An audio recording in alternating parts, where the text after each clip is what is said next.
Hello friends, let's enjoy study with Pawan channel पर स्वागत है।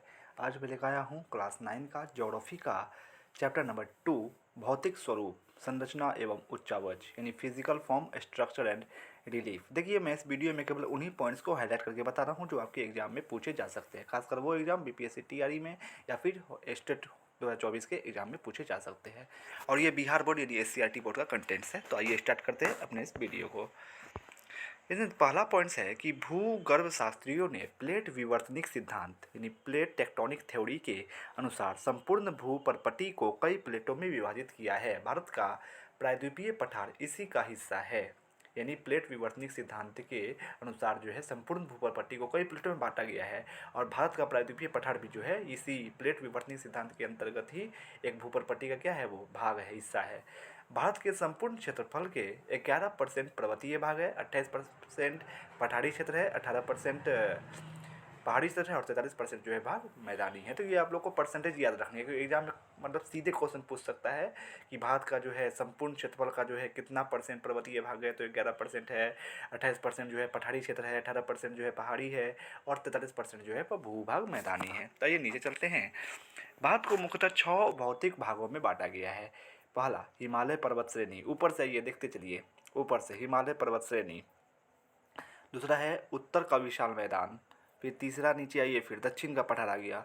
फिर नीचे आइए वो तटीय मैदान, ठीक है। फिर पांचवा है भारतीय मरुस्थल तथा छठा है द्वीप समूह, ठीक है। तो 6 तरह के भौतिक विभाग को 6 तरह के भौतिक क्षेत्र है भारत में, उस पर अकॉर्डिंग बांटा गया है, ठीक है। आइए नेक्स्ट आइए, हिमालय की 3 समानांतर से श्रृंखलाएं। हिमालय की 3 समानांतर श्रृंखलाएं सबसे उत्तरी भाग में स्थित श्रृंखला को महान या आंतरिक हिमालय या हिमाद्री कहते हैं। तो हिमालय की 3 समानांतर श्रृंखलाएं हैं और सबसे उत्तरी भाग में जो स्थित श्रृंखला है उसको महान या आंतरिक हिमालय या हिमाद्री भी कहते हैं।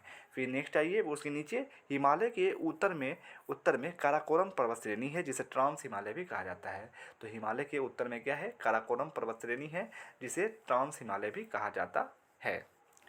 फिर उसके नीचे आइए कि इसका शिखर K2 भारत का सबसे ऊंचा और संसार का दूसरा सबसे ऊंचा शिखर जिसका लेंथ है 8611 मीटर, इसे गॉडविन आस्तीन तथा गौरीनंदा पर्वत के नाम से भी जाना जाता है।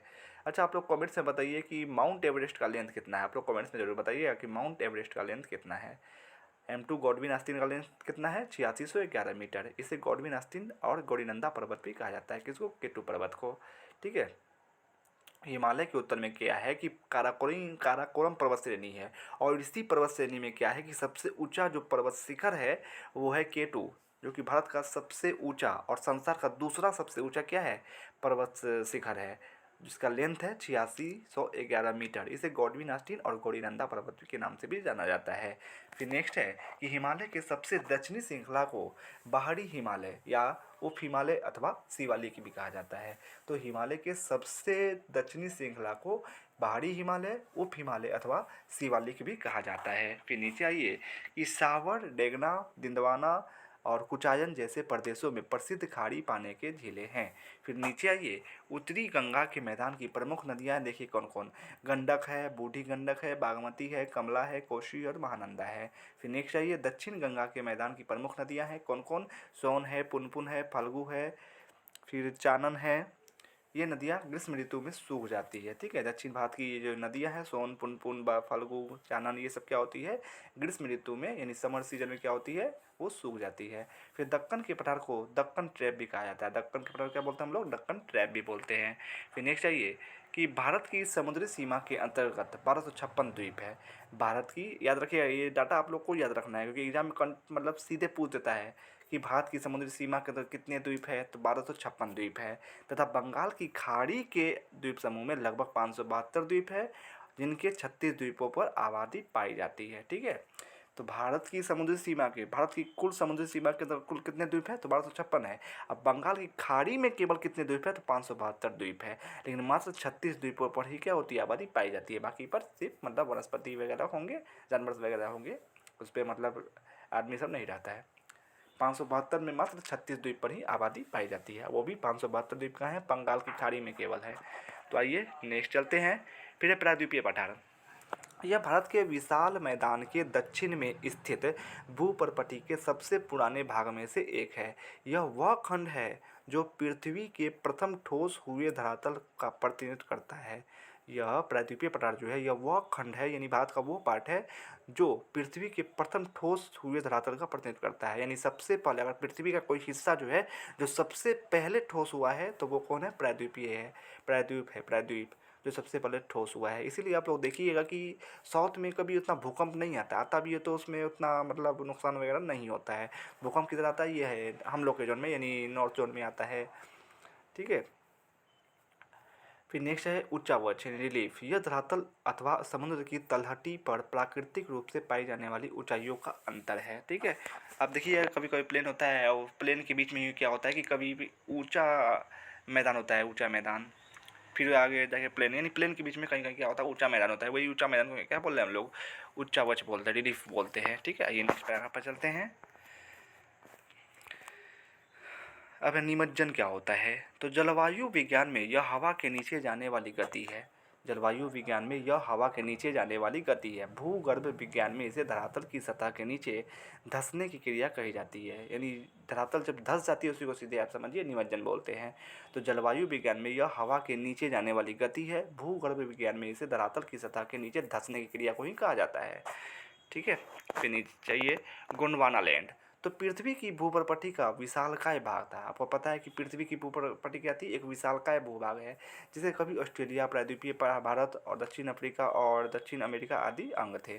ठीक है। तो गोंडवाना लैंड के ही क्या थे? अंग थे ये सारे।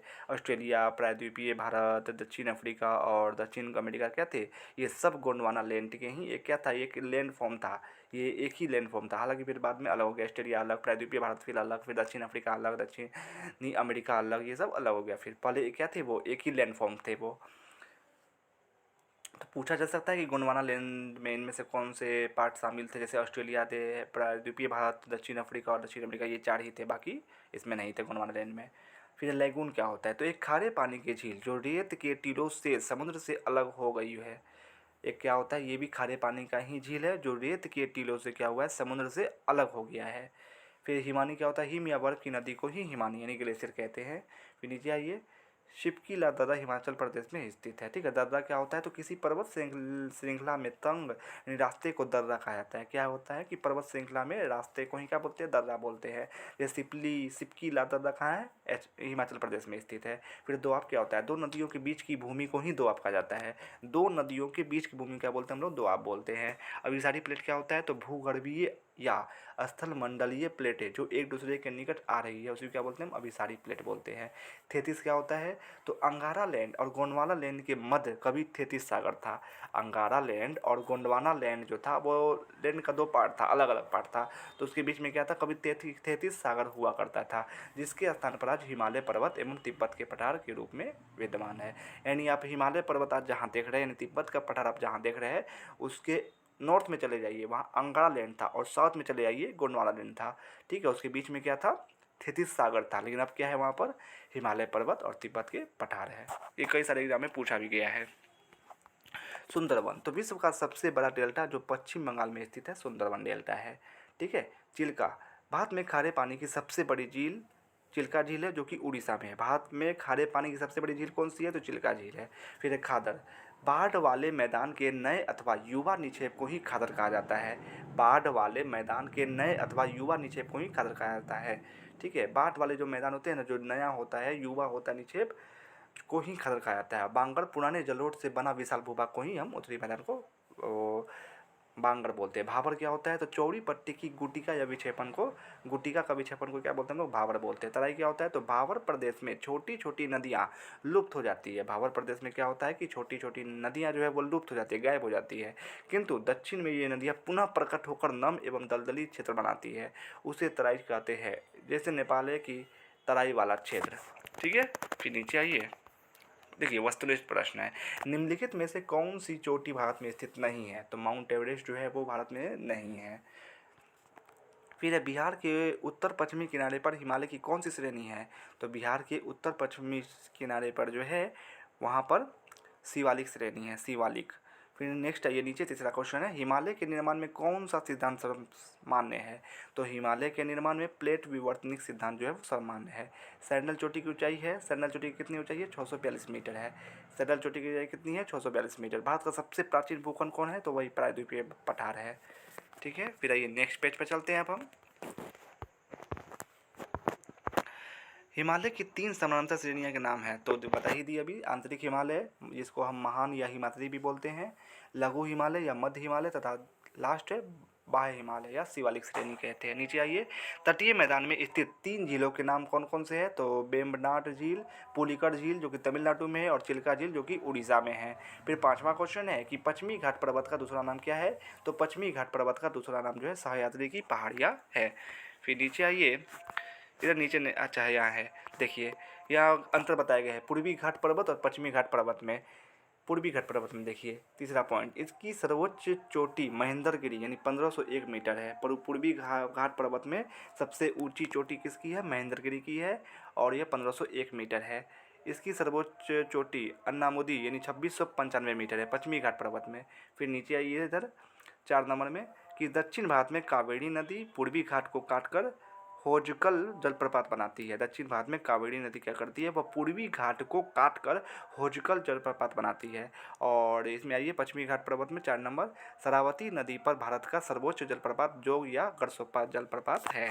ठीक है, शरावती नदी पर, तो एग्जाम में पूछा हुआ क्वेश्चन है ये कि गरसोप्पा जलप्रपात जो है किस नदी पर बनता है? तो वह शरावती नदी से बनता है। फिर नेक्स्ट ये 5वां पॉइंट्स, कि उत्तर से दक्षिण की ओर क्रमशः शिवराय, नल्लामलई और पालकोंडा तथा नीलगिरी पहाड़ियाँ मिलती है।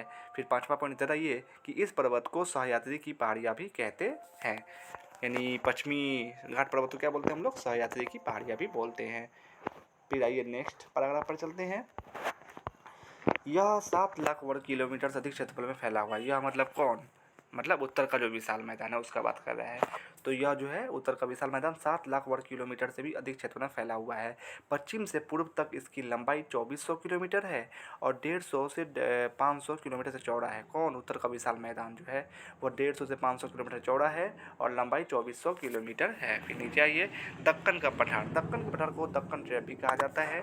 फिर नीचे आइए, यहाँ 4 प्रमुख दर्रे उत्तर से दक्षिण क्रमशः थालघाट यानी पश्चिमी घाट पर्वत, उत्तर यहाँ देखिए थोड़ा, पश्चिमी घाट पर्वत उत्तर में तापी नदी के बाएं तट से प्रारंभ होकर दक्षिण में कन्याकुमारी अंतरीप तक 1600 किलोमीटर की लंबाई में फैला हुआ है, जिसे सह्याद्री की पहाड़ियाँ भी कहते हैं। और यहीं पर 4 प्रमुख दर्रे उत्तर से दक्षिण क्रमशः थालघाट, फिर है आपको भोरघाट, पालघाट तथा सिक्कोहा है। ठीक है, फिर नीचे आइए, महान यांत्रिक हिमालय यह सबसे अधिक सतत श्रृंखला है जिसकी औसत ऊंचाई जो है 6100 मीटर है। महान या आंतरिक हिमालय की ऊंचाई कितनी है? 6100 मीटर है। फिर है लघु अथवा मध्य हिमालय, महान हिमालय के दक्षिण में स्थित श्रृंखला को ही लघु हिमालय कहते हैं। महान हिमालय के दक्षिण में स्थित श्रृंखला को लघु हिमालय कहते हैं। इसकी ऊंचाई 1800 मीटर से 4500 मीटर के बीच तथा औसत ऊंचाई आप 50 किलोमीटर बोल सकते हैं इसको। फिर नेक्स्ट आइए, पहाड़ी हिमालय, हिमालय के सबसे दक्षिणी श्रृंखला को ही पहाड़ी हिमालय यानी उप हिमालय अथवा शिवालिक कहा जाता है। यह पश्चिम में पोतवार के पठार से प्रारंभ होकर पूरब की ओर तीस्ता नदी तक फैला हुआ है। इसकी औसत ऊंचाई 1200 किलोमीटर है तथा चौड़ाई 10 से 50 किलोमीटर तक है। फिर ये नेक्स्ट पेज पर चलते हैं, लास्ट पेज है ये। यहाँ देखिए कुछ हिमालय के नाम दिए गए हैं तो कुछ दर्रे दिए गए, आप लोग को याद करना है ये। तो जैसे हिमालय है गंगोत्री, यमुनोत्री, तो दर्रे क्या है? बुर्जिल जम्मू कश्मीर में है, यांगला, फिर है पिंडारी, बाल्टेरो। हिमालय में पाई जाने वाली प्रमुख हिमालय तथा दर्रों के नाम है। ये सब क्या है? हिमालयी क्षेत्र में पाए जाते हैं ये सब हिमालय, ये सब दर्रे। फिर है हिमालय कौन है? पिंडारी, बाल्टोरो, एक सई थीक, थिंग जीतांग आदि, ये सब क्या है? हिमालय है, हिमालयी रीजन में। फिर दर्रे कौन कौन से? बुर्जिला दर्रा है जम्मू कश्मीर में, यांगला दर्रा है, फिर दरमा पास, नाथुला दर्रा कहाँ पर है? सिक्किम में है, बोमडीला, फिर तुंगा, सेला, सिपकीला, चारडिंगला, जोजिला दर्रा है, जलेपला, बारालाचाला, ये सब क्या है? दर्रे हैं हिमालयी क्षेत्र में। फिर नेक्स्ट है ये, भारत के उन राज्यों के नाम बताए जहाँ हिमालय के ऊंचे शिखर स्थित है। जैसे कंचनजंगा में, हिमालय के सबसे ऊंचे मतलब हिमालय के सबसे ऊंचे शिखर का नाम कंचनजंगा जैसे सिक्किम में है। नंगा पर्वत ये जम्मू कश्मीर में है। ऊंचे पर्वत शिखर ये सब, जैसे कंचनजंगा वो सिक्किम में है, नंगा पर्वत वो जम्मू कश्मीर में है, नंदा देवी उत्तराखंड में है, नामचा वड़वा अरुणाचल प्रदेश में है, कामेत ये सब उत्तराखंड में है। फिर नीचे आइए, मसूरी, नैनीताल और रानीखेत की स्थिति बताएं, राज्यों के नाम लिखे। मसूरी कहाँ पर है? उत्तराखंड में है। नैनीताल उत्तराखंड में है। रानीखेत उत्तराखंड में ही है। अक्षांशीय और देशांतरीय आप लोग देख लीजिए। फिर विश्व का सबसे बड़ा नदी द्वीप माजौली ब्रह्मपुत्र नदी में है। विश्व का सबसे बड़ा नदी द्वीप, आपने अभी तक देखा कि द्वीप कहाँ होते हैं? समुद्र में होते हैं, लेकिन यहाँ पर बोल रहा है कि नदी में भी द्वीप है, वो भी ब्रह्मपुत्र नदी में। कौन सा द्वीप है? माजौली द्वीप, जो असम राज्य में स्थित है। ठीक है, ब्रह्मपुत्र नदी के बीच में एक द्वीप है माजौली द्वीप, जो कि असम राज्य में है। विश्व का सबसे बड़ा नदी द्वीप यही है, माजौली नदी द्वीप। फिर भारत का एकमात्र सक्रिय ज्वालामुखी अंडमान तथा निकोबार द्वीप समूह के बैरन द्वीप पर स्थित है। भारत का एकमात्र सक्रिय ज्वालामुखी अंडमान और निकोबार द्वीप समूह के बैरन द्वीप पर स्थित है। ठीक है, फिर आइए नेक्स्ट पैराग्राफ पर चलते हैं। हिमालय पर कुछ क्या आप जानते हैं? हिमालय पर्वत नवीन मोड़दार पर्वत है। संसार का सबसे बड़ा डेल्टा गंगा ब्रह्मपुत्र डेल्टा यानी सुंदरबन डेल्टा है। ब्रह्मपुत्र नदी की लंबाई लगभग 2900 किलोमीटर है। संसार का सबसे ऊंचा शिखर माउंट एवरेस्ट है, जो नेपाल में स्थित है। इसकी ऊंचाई 8848 मीटर लगभग है। अच्छा, मैंने शुरू में क्वेश्चन पूछा था कि माउंट एवरेस्ट की लंबाई कितनी, तो यहाँ देखिए दिया है 8848 मीटर लगभग है। फिर भारत का सबसे ऊंचा पर्वत शिखर कंचनजंगा है, जो सिक्किम में स्थित है। इसकी ऊंचाई करीब 8598 मीटर है। हालांकि कहीं 8611 8598 अप्रोक्स ही देता है कहीं आसपास। अरावली पर्वत श्रेणी मुख्य रूप से गुजरात और राजस्थान में स्थित है। काली और तीस्ता नदियों के बीच के पर्वतीय भाग को नेपाल हिमालय कहते हैं। काली और तीस्ता नदियों के बीच के पर्वतीय भाग क्या बोलते हैं हम लोग? नेपाल हिमालय बोलते हैं। लक्षद्वीप अरब सागर में स्थित है। लक्षद्वीप कहाँ है? अरब सागर में स्थित है। फिर है मालाबार तट, भारत के पश्चिमी तट के दक्षिणी भाग को कहते हैं। मालाबार तट किसको बोलते हैं? तो भारत के पश्चिमी तट के दक्षिणी भाग को ही कहते हैं मालाबार तट। विंध्याचल की उच्च भूमि कठोर आग्नेयी और कायांतरित शैलों की बनी हुई है। विंध्याचल की उच्च भूमि जो है वह कठोर आग्नेयी और कायांतरित शैलों की बनी हुई है। कोचीन पत्तन मालाबार तट पर स्थित है। शिवालिक पर्वत श्रेणी उत्तराखंड, उत्तर प्रदेश और हिमाचल प्रदेश में स्थित है। बिहार में पश्चिमी चंपारण स्थित सोमेश्वर की पहाड़ियाँ इसी श्रृंखला के अंतर्गत आती है। तो शिवालिक पर्वत श्रेणी जो है वो उत्तराखंड, उत्तर प्रदेश और हिमाचल प्रदेश में स्थित है। बिहार में पश्चिमी चंपारण स्थित जो सोमेश्वर की जो पहाड़ियाँ है वो शिवालिक पर्वत श्रेणी में ही आती है। ठीक है, पारसनाथ की पहाड़ी जो है वो 1365 मीटर ऊंची है। और सतपुड़ा पर्वत के दक्षिण में तापी नदी की घाटी है। सतपुड़ा पर्वत के दक्षिण में क्या है? तापी नदी की घाटी है। फिर भारत की समुद्र सीमा के अंतर्गत 1256 क्या है? द्वीप है। भारत की समुद्र सीमा के अंतर्गत 1256 द्वीप है। तो वीडियो कैसा लगा कमेंट्स में ज़रूर बताइएगा। अच्छा लगा हो तो प्लीज़ प्लीज़ प्लीज़ मेरे चैनल को सब्सक्राइब करें, शेयर करें, लाइक एंड कमेंट्स ज़रूर करें। बाकी मैं क्लास 9 का हिस्ट्री का भी वीडियो बनाकर अपने चैनल पर डाल चुका हूँ, उसका लिंक मैं अपने डिस्क्रिप्शन बॉक्स में डाल दूँगा, वहाँ जाकर देख सकते हैं। बाकी चैप्टर 1 का भी, क्लास 9 का ज्योग्राफी का लिंक मैं अपने डिस्क्रिप्शन बॉक्स में डाल दूँगा, वहाँ जाकर देख सकते हैं। Thanks for watching and subscribe for more.